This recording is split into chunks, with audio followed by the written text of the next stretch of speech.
Larry King is, well, he's the host of Politicking. He is also a mainstay in our national conversation. No one would refute that. And he joins us now, live from his home, to talk about everything going on in the world, all the eventualities, as we like to say. We miss you. Oh, that's nice of you. Last week. That's nice of you to say, Larry. Hey, so President Trump came out and said he thought we would be ready to go by the 12th of April.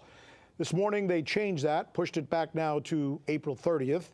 The governor in Florida is announcing sometime in May. The governor in New York is saying maybe another 3 months.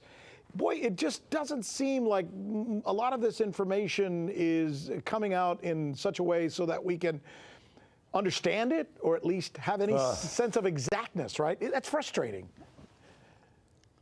The great writer William Goldman, who passed away recently, said 3 words, I think I've said them before to you, that are so cognizant and so relating to just all the news you just gave. Nobody knows anything. Yeah. Nobody knows. Come on.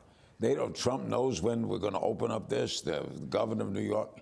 Nobody knows anything. One thing I do want to say, Rick, Mario Cuomo was one of my dearest friends.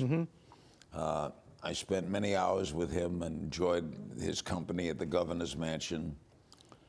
The performance of his son during this pandemic has been phenomenal. I hope you agree. Yeah. He is so on top of things. He's getting high marks all the way across the board, by the way. Republicans, Democrats. It's been a while since we've seen a politician rise to the occasion the way that he has. You and I have covered a lot of hurricanes in Florida, for example, and from time to time we've seen governors do that. But he really seems to be doing that. Why aren't the Democrats looking at him as a potential presidential candidate, or are they? I think they are, but how can they pull it off? He hasn't run in any primary.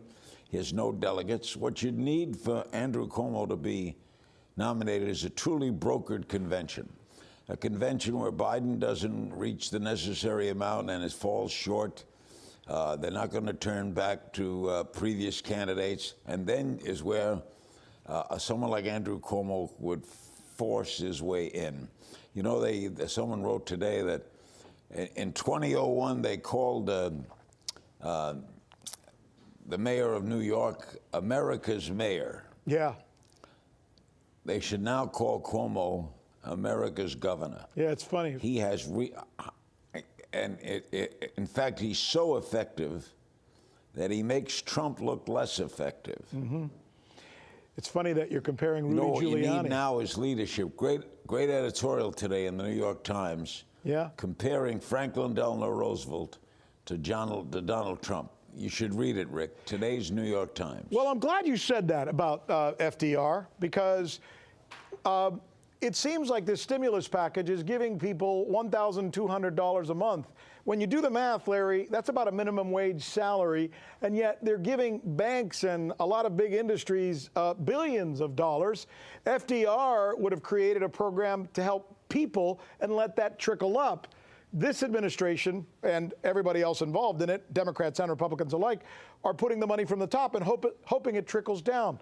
What do you think of that? You know what FDR did? He put people to work. Right.